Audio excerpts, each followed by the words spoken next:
Warning, the following video contains high levels of digitized blood and violence which is not recommended for viewers under the age of 18. Turn away if this sort of thing isn't your jam. This is your only chance. Get over here! And watch this freaking video. In the past, I've talked about how Street Fighter II kickstarted the fighting game genre as we knew it. And of course, when you're successful, you're bound to have imitators. And I mean a lot of imitators. Fatal Fury, Art of Fighting, Fighter's History. A lot of these imitators followed the template of Street Fighter II, with enough of their own tweaks on the formula, but sticking to the same basics in terms of gameplay and controls. However, one company wanted to draw outside the lines a bit more. And they did it in blood. Some of my younger viewers might not be as familiar with Midway as the older crowd, but they were a big deal back in the day. From publishing classics like Space Invaders and Pac-Man in America, to producing their own games like Rampage, Satan's Hollow, and of course NBA Jam, Midway was one of the driving forces in arcade games. But one game in particular would stand out and chart its own course in video games, for reasons both good and not so good. That game was... Inspired not only by Street Fighter II's success, but also classic martial arts movies, Mortal Kombat would be one of those games that changed gaming forever. Not just in spite of its controversy, but also because of it. At the same time, it would launch a pop culture phenomenon which continues to this day despite the blunders of the corporate conglomerate that now controls it. And today, we're taking a look at the arcade era of this storied franchise. How did it become such a big deal? Which of these arcade games were good? Which ones fell short? And how much of these games can I show without getting demonetized? I must consult with the Elder Gods.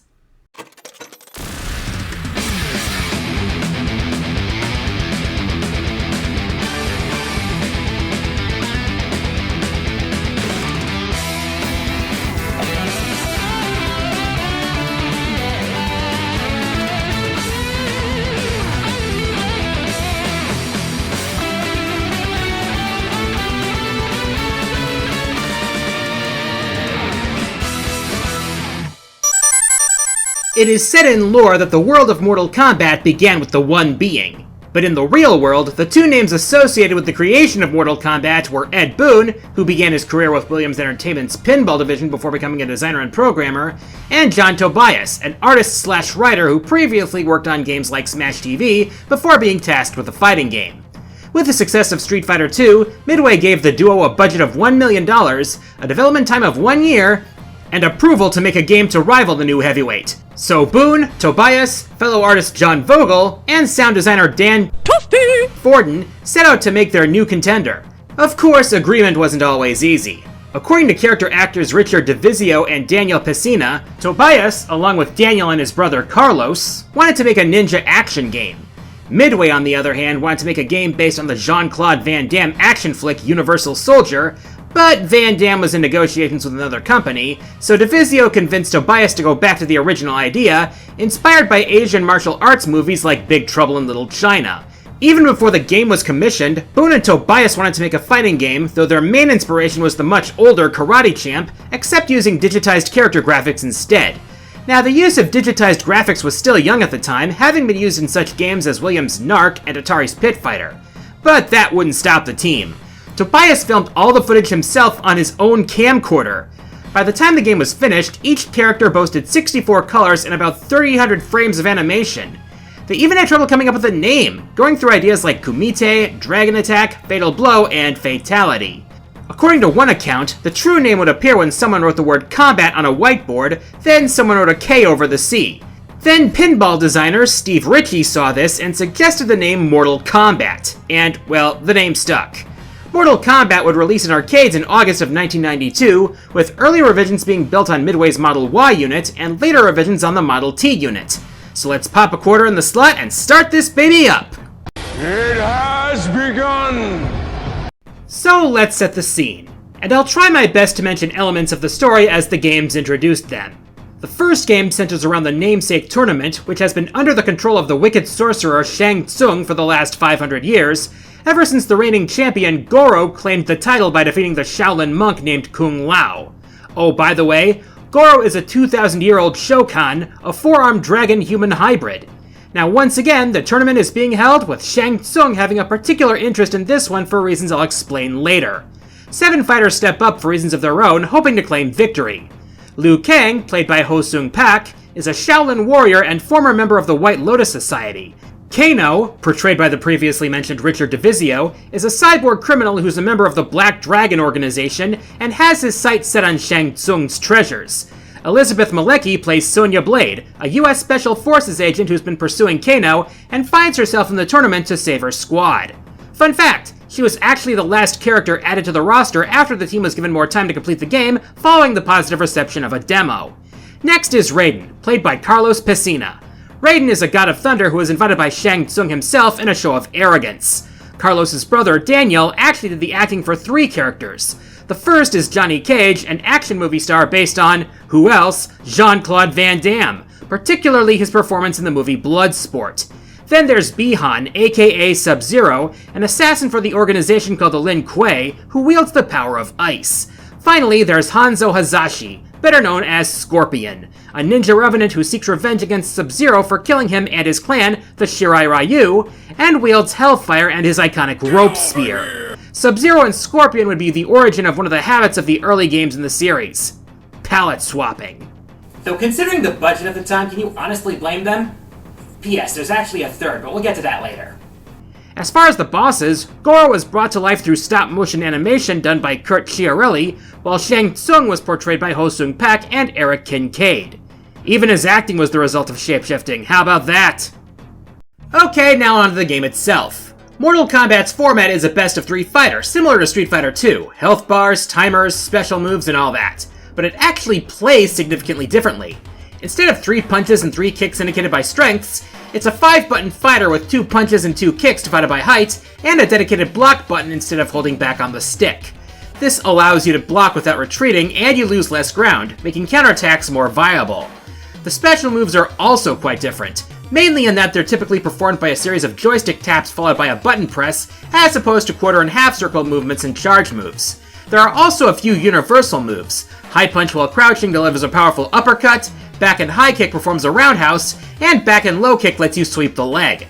But the signature feature happens when you deliver the final blow to an opponent, and you get the signal to... For a brief moment, the opponent is stunned, giving you the opportunity to perform a fatality, in which you eliminate your opponent in a bloody, violent mess. Heck, if you perform an uppercut in the pit, your opponent falls into a pit of spikes. In the arcade ladder, you face your 6 opponents, followed by a mirror match.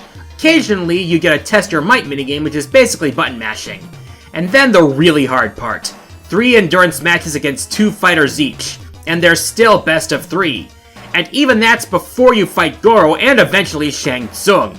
Of course, sometimes you get hints to another character, another palette swap ninja called Reptile. If you could fulfill a certain set of conditions, you could fight Reptile at the bottom of the pit. This penchant for secrets would last throughout the franchise, as you'll see throughout the video. The game itself was a big hit due to its character stories and its violence. The digitized sprites and backgrounds were also great, and the music was sharp as well. And it would be ported to basically every platform at the time, an event that was marketed as Mortal Monday. Of course, the home ports had to tone things down by default, especially the Super NES version. And you can probably guess why. Yup, and it's that very violence that landed Mortal Kombat smack in the middle of one Mother Hubbard of a controversy. Now, violence in video games was nothing new even then, and in fact, Mortal Kombat wasn't even the first game to face controversy. Games like 1976's Death Race and 1986's Chiller have caught smoke for their depictions of violence, but with Mortal Kombat, it really came to a boil. Beginning in late 1992 and carrying into 1993, public hearings were held regarding video game violence and the corruption of society. The hearings were headed by Senators Joseph Lieberman and Herb Kohl, who were especially concerned with the depictions of violence by realistic characters. They cited games such as Mortal Kombat, Night Trap, and Lethal Enforcers, which used digitized actors and FMV. By comparison, games like Eternal Champions and Time Killers had more cartoony graphics and characters, although the latter of the two might be considered even more violent. Ultimately, it was decided that the game industry would have 1 year to implement a rating system for games, otherwise the government would step in and do it for them. Because we can always trust our government to have our... I'm sorry, I can't even say that sarcastically. So what happened? Well, your modern game case has the answer in the lower corner of the packaging. Yup, these hearings were what led to the formation of the Entertainment Software Ratings Board, or ESRB for short. Sega had ratings on their games already. The toned-down Genesis port of Mortal Kombat was given an MA13 rating even though it had the blood code, but this was a standard for the whole industry. As informative as these ratings are, however, they've also become pretty meme-worthy. If there's some good news to come out of this, it's that studies have not found any definitive link between video game violence and real-world violence. And these studies have been going on for years. Meanwhile, with the success of Mortal Kombat, Boon & Company were told to start work on Mortal Kombat II to be released in 1993, and they realized, oh shit, we gotta expand the lore. So here's what went down. Turns out that the Mortal Kombat tournament was a failsafe put in place by beings known as the Elder Gods to protect the realms from the aggression of Outworld. And the whole reason Shang Tsung and Goro came to Earthrealm to dominate the tournament in the first place was to claim it in the name of Outworld's ruler, Shao Kahn. To do so, they would have to win 10 tournaments in a row. Thankfully, Liu Kang defeated Goro and Shang Tsung in their 10th tournament to save Earthrealm. Understandably, Shao Kahn was pissed, and would have had his sorcerer executed until the shapeshifting snake proposed a plan. One last tournament, winner take all, in Outworld. Meanwhile, Scorpion killed Sub-Zero, Johnny Cage gave his testimony to Sonya's comrade Major Jackson Briggs, Jax for short, Liu Kang found his temple ravaged, Sonya and Kano are trapped in Outworld, and Shang Tsung arrived to issue his challenge to Raiden and the Earthrealm Warriors. This is actually the point where Raiden is established as the Guardian of Earthrealm, by the way, and thus the stage is set for Mortal Kombat 2. First thing of note is the expansion of the playable roster to 12 characters. I've already mentioned Jax, but the game also includes the vicious Tarkatan savage Baraka, a descendant of Kung Lao who is also named Kung Lao who wears a razor hat like Oddjob, female palette swap ninjas Kitana and Melina who are introduced as twin sisters, but it's later revealed that Melina is actually a clone, a revitalized Shang Tsung, Reptile who now has his own moveset, and a new Sub-Zero named Kuai Liang who is actually Bi-Han's brother. There are also 2 new bosses after Shang Tsung, Kintaro, a tiger-like Shokan who serves as Shao Kahn's bodyguard, and Shao Kahn himself, who hits like a tank, reads your moves, and has the nerve to taunt you. Also, there are even more secrets, including new hidden opponents including Jade, a green swap of Kitana, Smoke, another palette swap of Scorpion and Sub-Zero, and Noob Saibot, who looks like a silhouette named after Boon and Tobias spelled backwards, but is actually an undead Bi-Han. The gameplay was also fine-tuned from the first Mortal Kombat game. Movement was overall faster, and combos were snappier and easier to perform due to reduced cooldown. Crouching punches were also added to the mix, high and low kicks were given more differentiation, and roundhouse kicks could knock an opponent clear across the screen. Also, returning characters were given new moves, including moves they could use in mid-air. Also introduced are more stages with fatalities, multiple fatalities per character, and new finishing moves called Babalities, which turn the opponent into a helpless infant, and silly displays called Friendships. The presentation was also given a significant boost. Being in Outworld, the stages are significantly darker than the original one, in spite of a more vivid color palette. Places like the Living Forest and the Dead Pool send shivers down my spine. And overall, the characters and combat zones have a lot more detail. Case in point, the cameos of Sonya and Kano chained up in Khan's arena. The music also got a boost. This was the first game to use Midway's new DCS sound system, which would be used in all Mortal Kombat arcade games going forward. And the music tracks were definitely fitting, such as the themes for the Wasteland, the Living Forest, and Khan's Arena. There were a couple dropped features, such as Test Your Might and the scoring system, though in exchange, the finishing moves were given more style. The blood dripping from the word Fatality is just chef's kiss. Mortal Kombat 2 ended up being an even bigger success than the original, becoming the highest grossing arcade game of 1994, taking over the spot held by the original.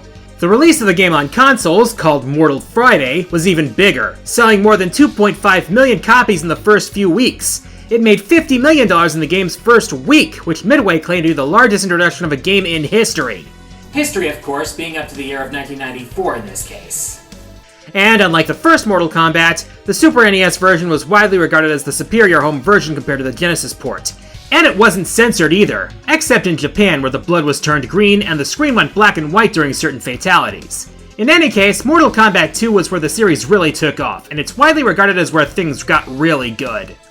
So naturally, expectations for the third game, 1995's Mortal Kombat 3, were astronomical.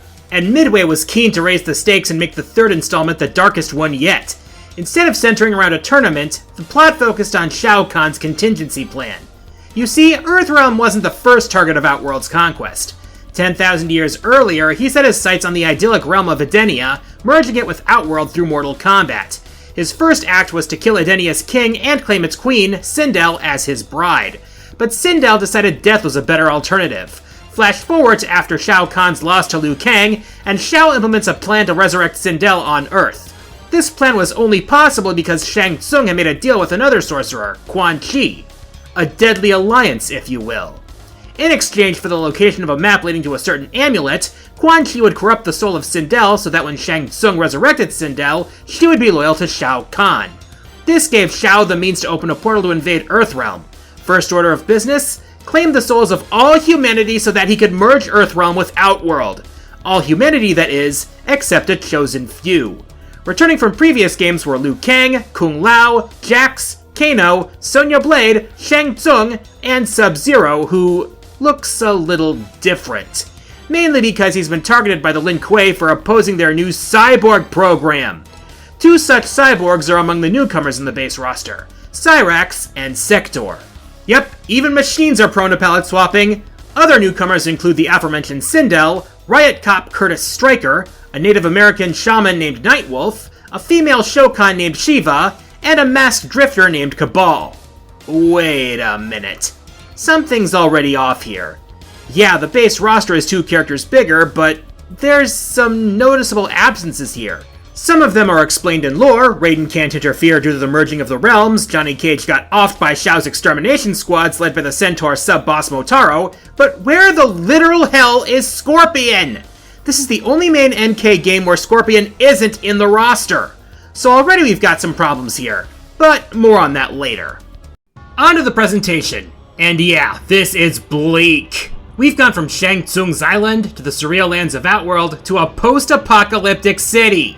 Places like an abandoned subway, desolate streets, an empty bank, and that's not even counting the more occult stages. The music also changed from its original Asian inspiration for a more Western-style electronic soundtrack, though a couple tracks were more ominous sounding. As far as the gameplay, that got a shake-up as well. The first thing you notice is that you can choose your destiny and decide how many fighters you wish to face in your battle to depose Shao Kahn. As far as the main gameplay, the series noted dial-a combos originated in this game, where you input a specific button string to perform a combo. A new button, the run button, was introduced to promote more aggression. New finishing moves, animal transformations called animalities, could also be used if you showed mercy to an opponent as well.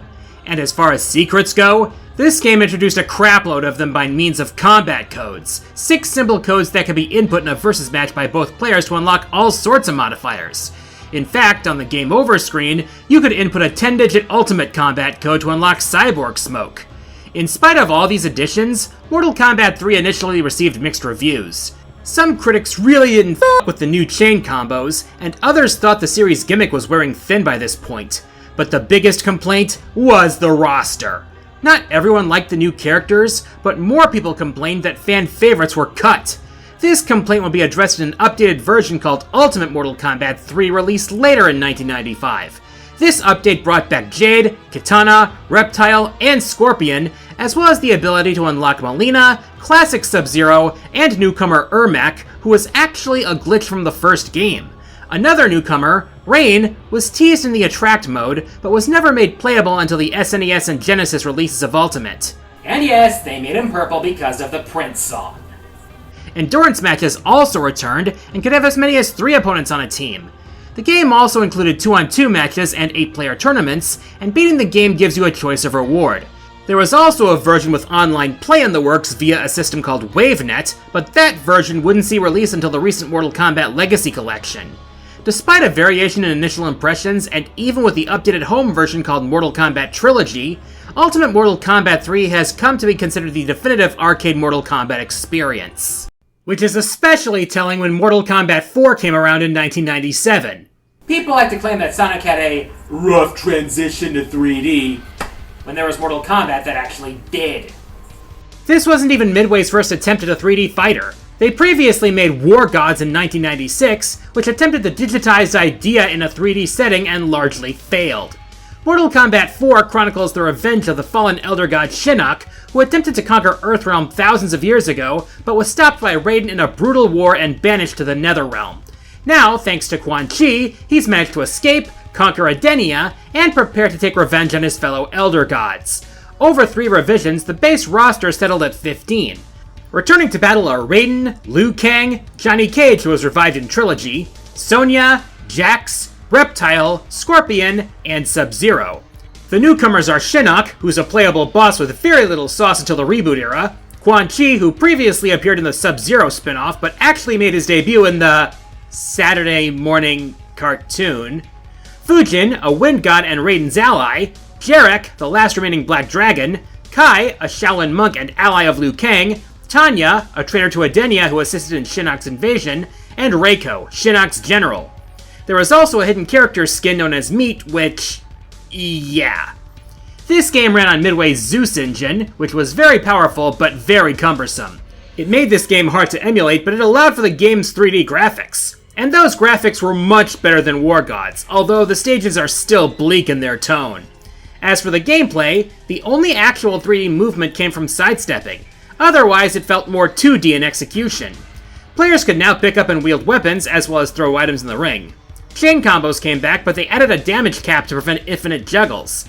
Yet, for every step forward, MK4 felt like it took a step back. The alternative finishers were removed, giving characters just 2 fatalities each, as well as stage fatalities. Not to mention that the game would include the jank that typically accompanied a franchise moving into 3D for the first time. And despite earning a lot of money despite coming at a time when arcades were fading, over time the game ultimately ended up losing quite a bit of its luster. The arcade version wouldn't even get a proper port until the Legacy Collection. As for me, I'd say while Mortal Kombat 4 wasn't necessarily made great or good, it was definitely made for the greater good. After all, it would help pave the way for newer and better 3D combat on consoles. A story for another time. That being said, Mortal Kombat's impact on gaming cannot be understated, and even though the decisions made by Warner Bros. Have some fans worried about the next game, the fanbase is still passionate about this series even 30 years later. Suffice to say, that gamble by Boone and Tobias paid off big time, and Mortal Kombat would become a cultural phenomenon. The franchise had comic books, some of which illustrated the canon lore. They've had both live-action and animated movies, which have been all over the place in terms of quality. They even had, like I said, a Saturday morning cartoon, which only ran for 1 season and didn't do so well because, well, trying to make Mortal Kombat a kids show goes just about as well as letting the owner of the Cleveland Browns also own a stake in the Milwaukee Bucks. Spoiler alert, that's how he ended up with Doc Rivers. But aside from the still famous techno song, the best way to experience Mortal Kombat is the games themselves. And there's no better place to start than the arcades. Just don't expect to leave without digital blood on your hands. Honestly, it's surprising that it took me this long to actually cover Mortal Kombat. I guess I was just worried about censorship and all that. But, like the old team at Midway, you gotta take a risk if you want to stand out. And you can't be afraid to bust some heads.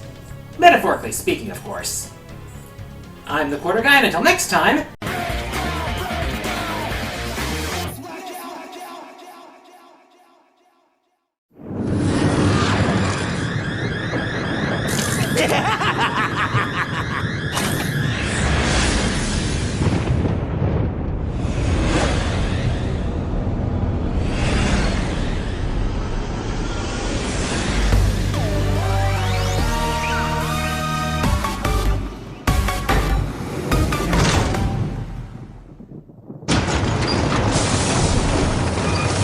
Hey there everyone, QG here. If you liked the video, please like, subscribe, hype, leave a comment, and share the video around. Feel free to check me out on Blue Sky and my live streams on Twitch. If you want to help my channel out, you can become a channel member or support me on Patreon. And don't forget about my campaign to support the Trevor Project. Thanks for watching, and I'll see you next time.